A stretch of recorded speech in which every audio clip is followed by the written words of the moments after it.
Karena ini adalah harapan terakhir saya, Yang Mulia. Saya sangat-sangat bermohon kepada Yang Mulia Majelis Hakim sekalian agar dapat mempertimbangkan permohonan saya, anak sebatang kara ini, dalam mencari keadilan di dunia yang hanya sementara ini. Saya memohon kepada Yang Mulia agar keadilan tidak padam seperti api yang telah merenggut nyawa keluarga saya. Saya memohon agar tidak ada lagi wartawan seperti ayah saya yang dibungkam, sementara aktor intelektual masih bebas karena berseragam. Satu hal yang terus teringat dalam benak saya, bagaimana ayah saya, seorang wartawan, berani mengungkap bisnis judi yang dibekingi oleh oknum TNI. Maka di persidangan ini saya pun berusaha berani meski rasa takut selalu menghantui. Betapa mendatangkan trauma bagi saya bahwa dengan bukti keterlibatan sebesar apapun, Koptu Herman Bukit masih bebas menjalankan tugasnya, digaji oleh negara. Keadaan ini menimbulkan kekhawatiran mendalam sekaligus luka hukum bagi saya sebagai korban, karena menunjukkan bahwa ketika seorang pelaku berasal dari institusi militer, proses hukum seolah berada di luar jangkauan kontrol publik. Tidak hanya ayah, ibu, adik dan anak saya juga ikut tewas dalam kejadian tersebut. Perkenalkan, saya Eva Meliani Bru Pasaribu, anak dari almarhum Riko Sempurna Pasaribu, yang merupakan korban pembunuhan berencana dalam pembakaran terhadap seluruh keluarga saya di Kabupaten Karo, Sumatera Utara. Tidak hanya ayah, ibu, adik dan anak saya juga ikut tewas dalam kejadian tersebut, yang dimana peristiwa tersebut kuat dugaan saya dikarenakan pemberitaan ayah saya selaku jurnalis. Dan sekarang majelis, saya tinggal sebatang kara. Itu ayahnya jurnalis apa dulu? Tribrata TV. Tribrata TV di? Kabanjahe. Di Kabanjahe. Yang diberitakan itu tentang apa? Tentang, ini nanti saya jelaskan. Oke, silakan. Majelis. Saya meyakini berdasarkan bukti-bukti dan pemeriksaan yang dilakukan oleh pihak kepolisian bahwa peristiwa ini terjadi karena ayah saya memberitakan bisnis judi yang diduga dibekingi oleh oknum TNI. Ayah saya secara berturut-turut memberitakan isu tersebut pada tanggal 21, 22, dan 23 Juni 2024 serta pada tanggal 26 Juni 2024, satu hari sebelum pembakaran terjadi.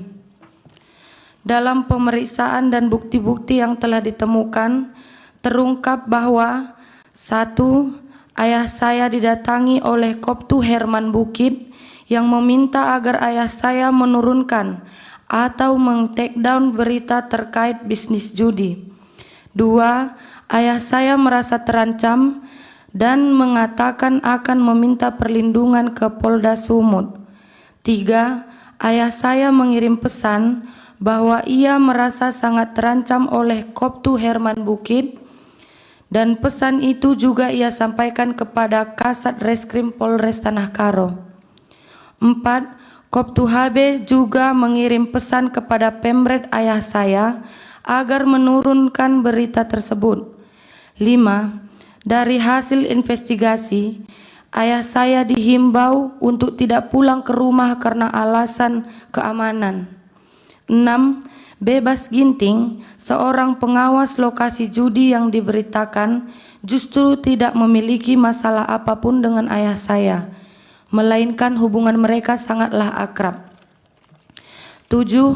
Bebas Ginting pernah menelepon saya dan mengatakan bahwa adanya keterlibatan Koptu Herman Bukit tersebut, bahkan menyampaikan bahwa Koptu Herman Bukit itulah yang menyuruh dia melakukan pembakaran.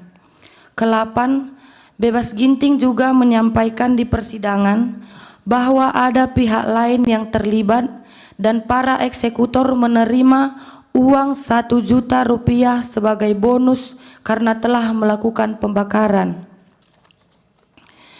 Mengetahui semua dugaan keterlibatan Koptu Herman Bukit dalam peristiwa ini, kami pun membuat laporan di Puspom Angkatan Darat Jakarta. Begitupun kami masih disuruh membuat laporan lagi di Medan.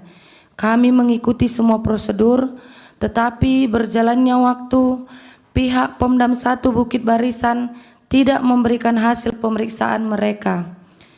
Setiap kami follow up ke sana, kami selalu dibola-bola dan penyidiknya sampai ganti-ganti, sehingga memperlambat berjalannya kasus ini.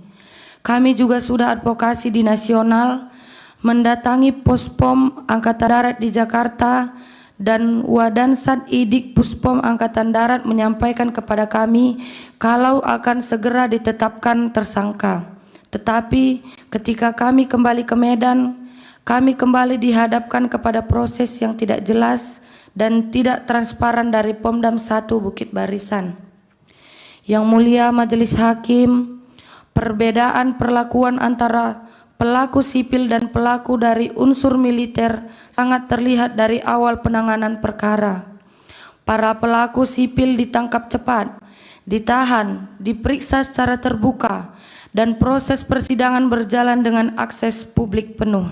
Sebaliknya, proses terhadap Koptu Herman Bukit tersebut berlangsung tertutup, minim informasi, dan tidak melibatkan mekanisme pengawasan yang memungkinkan keluarga korban atau masyarakat sipil melakukan pemantauan. Keadaan ini menimbulkan kekhawatiran mendalam sekaligus luka hukum bagi saya sebagai korban, karena menunjukkan bahwa ketika seorang pelaku berasal dari institusi militer, proses hukum seolah berada di luar jangkauan kontrol publik. Berbeda dengan jika pelakunya seorang warga sipil.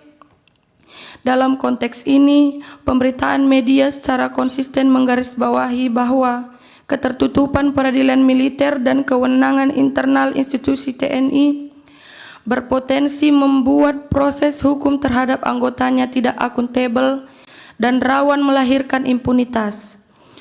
Fakta bahwa Koptu Herman Bukit, meskipun telah disebut dalam banyak keterangan, bukti elektronik, serta kesaksian para pihak, masih tetap bertugas dan tidak diproses secara transparan. Bagi saya, merupakan bukti nyata terjadi ketimpangan perlakuan hukum. Ketimpangan ini tidak hanya merugikan keluarga korban, tetapi juga merusak kepercayaan publik terhadap sistem peradilan dan upaya negara dalam melindungi kebebasan pers. Yang Mulia Majelis Hakim, izinkan saya menutup keterangan ini dengan satu hal yang terus teringat dalam benak saya. Bagaimana ayah saya, seorang wartawan, berani mengungkap bisnis judi yang dibekingi oleh oknum TNI, maka di persidangan ini saya pun berusaha berani meski rasa takut selalu menghantui.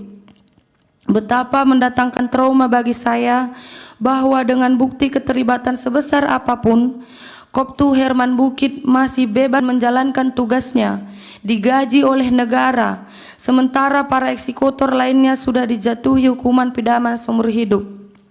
Saya memohon kepada Yang Mulia agar keadilan tidak padam seperti api yang telah merenggut nyawa keluarga saya. Saya memohon agar tidak ada lagi wartawan seperti ayah saya yang dibungkam, sementara aktor intelektual masih bebas karena berseragam. Saya berharap ke depannya setiap kasus yang terlibat atau diduga melibatkan oknum TNI tidak lagi dibedakan dengan orang sipil dan dapat diperiksa bersama-sama tanpa adanya perbedaan perlakuan di hadapan hukum, sehingga korban seperti saya dapat benar-benar merasakan keadilan. Karena ini adalah harapan terakhir saya, Yang Mulia.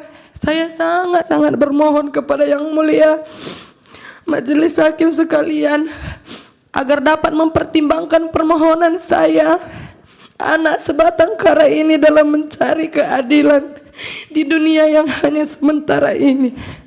Demikian keterangan saya. Sekian dan terima kasih Yang Mulia. Makasih, silakan kembali ke tempat duduk.